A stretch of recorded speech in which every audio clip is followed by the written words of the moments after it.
Global skill development mission में आपका स्वागत है।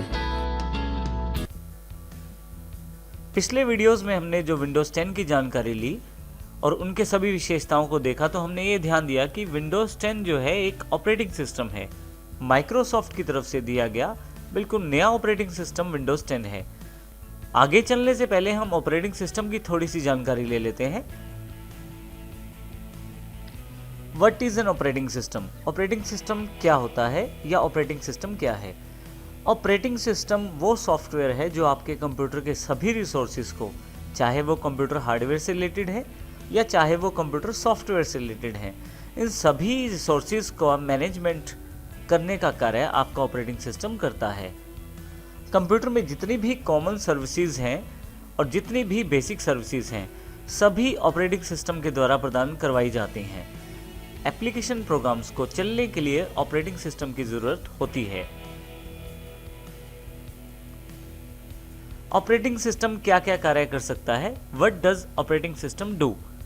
ऑपरेटिंग सिस्टम कंप्यूटर में होने वाले सभी बेसिक्स कार्यों को करता है, जैसे कि कीबोर्ड या माउस से इनपुट को प्राप्त करना, या एलसीडी, एलईडी या मॉनिटर पर आउटपुट प्रदान करना, सभी तरह की फाइल्स और फोल्डर्स का रिकॉर्ड रखना, हार्ड डिस्क में बने हुए पार्टीशन का मैनेजमेंट करना, हार्ड डिस्क में कितना डेटा स्टोर है, कितना डेटा खाली है, इन सब की जानकारी आपको ऑपरेटिंग सिस्टम के द्वारा ही प्राप्त होती है। यदि आप प्रिंटर का प्रयोग करते हैं कंप्यूटर के साथ, तो प्रिंटिंग प्रोवाइड करने का मुख्य काम भी ऑपरेटिंग सिस्टम के द्वारा किया जाता है। इसके अलावा एप्लीकेशन सॉफ्टवेयर्स को चलने के लिए जो वातावरण चाहिए, जो एनवायरनमेंट चाहिए, वो भी ऑपरेटिंग सिस्टम के द्वारा प्रदान किया जाता है। इसका अर्थ ये हुआ कि कंप्यूटर रिसोर्सेज, चाहे वो कंप्यूटर हार्डवेयर हैं या कंप्यूटर सॉफ्टवेयर हैं, उन सभी का मैनेजमेंट ऑपरेटिंग सिस्टम द्वारा किया जाता है।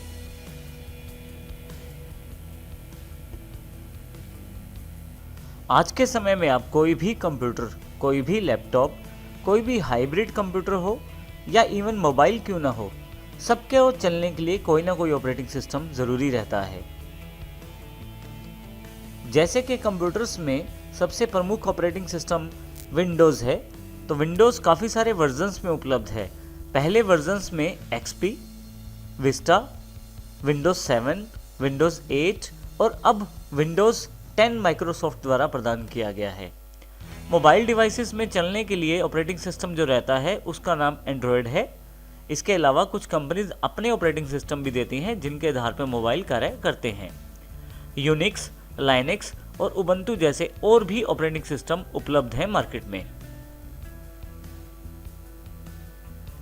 ऑपरेटिंग सिस्टम को और अच्छी तरह से समझने के लिए हम इस चित्र को समझते हैं। यहाँ पे एक पिक्चर दी गई है। यदि आप ध्यान से देखें तो बिल्कुल बीच में OS यानी कि हमारा ऑपरेटिंग सिस्टम है।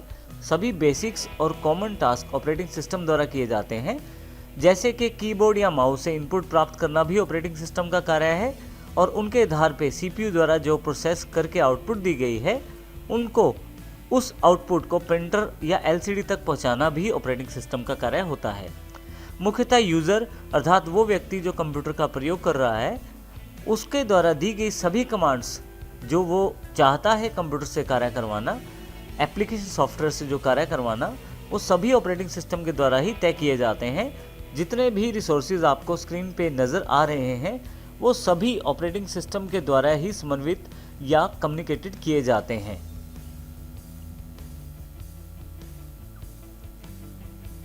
What is application software? Application software क्या होता है? एप्लीकेशन सॉफ्टवेयर वो सॉफ्टवेयर है जो एक किसी खास तरह का कार्य करता है, अर्थात वो सॉफ्टवेयर जो एक विशेष तरह का कार्य करे उसे एप्लीकेशन सॉफ्टवेयर कहते हैं। जैसे उदाहरण के लिए विंडोज़ में पेंट के नाम से एक सॉफ्टवेयर उपलब्ध होता है जो केवल पेंटिंग का कार्य करता है। इसी तरह से MS वर्ड जो MS ऑफिस का पार्ट है, उसका मुख्य कार्य टाइपिंग से रिलेटेड टेक्सचुअल टास्क को करने का रहता है। जितना भी टेक्स्ट से रिलेटेड कार्य रहता है वो वर्ड द्वारा किया जाता है। इसी तरह से एक्सेल एक और सॉफ्टवेयर है माइक्रोसॉफ्ट ऑफिस में दिया गया। एक्सेल का मुख्य कार्य कैलकुलेशन करना रहता है। हम यदि ध्यान से देखें, 3 सॉफ्टवेयर्स का जो एग्जाम्पल दिया गया है, सभी का कार्य भिन्न भिन्न रहता है। एप्लीकेशन प्रोग्राम्स को चलने के लिए एक एनवायरनमेंट चाहिए होता है जो कि ऑपरेटिंग सिस्टम द्वारा ही प्रदान किया जाता है। एक कंप्यूटर में एक से अधिक एप्लीकेशन सॉफ्टवेयर्स हो सकते हैं, परंतु एक कंप्यूटर में किसी एक समय में एक ही ऑपरेटिंग सिस्टम कार्य करता है। आइए ऑपरेटिंग सिस्टम को हम एक एग्जाम्पल के द्वारा और समझते हैं। ये बिल्कुल प्रैक्टिकल एग्जाम्पल है। यूज़र वो व्यक्ति है जो कंप्यूटर पे कार्य करता है। जब भी यूज़र को कोई कार्य करना है तो मोस्टली वो एप्लीकेशन सॉफ्टवेयर से कार्य लेता है, जैसे कि किसी बायोडाटा को बनाने के लिए MS वर्ड का प्रयोग करना, कुछ कैलकुलेशन करने के लिए एक्सेल का प्रयोग करना, या कुछ ड्राइंग बनाने के लिए MS पेंट का प्रयोग करना। तो यूज़र का मुख्य कार्य एप्लीकेशन से जुड़ा रहता है। एप्लीकेशन सॉफ्टवेयर्स को जितनी भी कॉमन कमांड्स दी जाती हैं, जैसे कि फाइल को सेव करना, फाइल को खोलना, ये सभी कार्य एप्लीकेशन सॉफ्टवेयर ऑपरेटिंग सिस्टम को आगे दे देता है। ऑपरेटिंग सिस्टम यहाँ से जितनी भी टास्क यूज़र के कार्य को करने के लिए इम्पोर्टेंट है वो सभी बैकग्राउंड पे करता रहता है, और ऑपरेटिंग सिस्टम ये सारे कार्य हार्डवेयर को कमांड देकर करवाता है। हार्डवेयर वो फिजिकल और इलेक्ट्रॉनिक पार्ट्स हैं कंप्यूटर में जो मुख्यतः ये सारा कार्य करते हैं। तो यदि हम इस प्रक्रिया को समझें तो यूज़र सभी कमांड्स एप्लीकेशन सॉफ्टवेयर्स को देते हैं। एप्लीकेशन सॉफ्टवेयर्स सभी कॉमन टास्क ऑपरेटिंग सिस्टम से करवाते हैं, और ऑपरेटिंग सिस्टम आगे ये सारे कार्य हार्डवेयर से संपन्न करवाता है। तो यहाँ यदि हम आसान शब्दों में कहें तो यूज़र, एप्लीकेशन सॉफ्टवेयर्स और हार्डवेयर के बीच में एक कड़ी के रूप में ऑपरेटिंग सिस्टम जुड़ा रहता है, और इन सभी रिसोर्सेज को मैनेज करके यूज़र के कार्य को संपन्न करता है और यूज़र के कार्य को कंप्लीट करने में मदद करता है। क्योंकि हमारी ये सीरीज़ ऑपरेटिंग सिस्टम विंडोज़ 10 के बारे में है, तो ज़रूरी है कि हम ये ऑपरेटिंग सिस्टम के बेसिक्स को जानें। इस चैप्टर का मकसद केवल आपको ऑपरेटिंग सिस्टम का ओवरव्यू देना है कि ऑपरेटिंग सिस्टम किस प्रकार कार्य करता है। क्योंकि ऑपरेटिंग सिस्टम का कार्य कंप्यूटर के सभी रिसोर्सेज, चाहे वो सॉफ्टवेयर रिसोर्सेज हैं या हार्डवेयर रिसोर्सेज हैं, सभी को मैनेज करना है। इसको इस एग्जाम्पल के द्वारा दर्शाया गया है। जैसे ही यूज़र कोई कार्य करता है तो ऑपरेटिंग सिस्टम एक माध्यम के तौर पे सभी हार्डवेयर डिवाइसेस और सॉफ्टवेयर्स के बीच में इंटरमीडिएट का कार्य करता है। जैसे कि यहाँ यूज़र कुछ टाइप कर रहा है एप्लीकेशन वर्ड में, जैसे ही वो फाइल सेव करता है तो ऑपरेटिंग सिस्टम उन फाइल्स को डायरेक्टली हार्ड डिस्क पे स्टोर कर देता है। इसी तरह से फाइल वहाँ से फिर से ओपन कर ली जाती है। इसके अतिरिक्त यूज़र जब कार्य करता है तो वो कुछ इनपुट भी प्रदान करता है माउस कीबोर्ड से। वो सारी इनपुट ऑपरेटिंग सिस्टम प्राप्त करता है।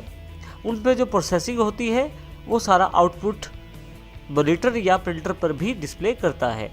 तो इस एग्जांपल से हमें ये जानकारी प्राप्त होती है कि ऑपरेटिंग सिस्टम इन सभी रिसोर्सेज को मैनेज करके यूज़र को अपना कार्य आसानी से करने देता है। आने वाले चैप्टर्स में हम देखेंगे कि विंडोज़ 10 जो एक नया माइक्रोसॉफ्ट की तरफ से ऑपरेटिंग सिस्टम दिया गया है, उसमें कितने अच्छे अच्छे फीचर्स हैं। सभी फीचर्स को हम बारीकियों से सीखेंगे और देखेंगे कि किस प्रकार ऑपरेटिंग सिस्टम के रूप में विंडोज़ 10 एक प्रभावशाली सिस्टम है।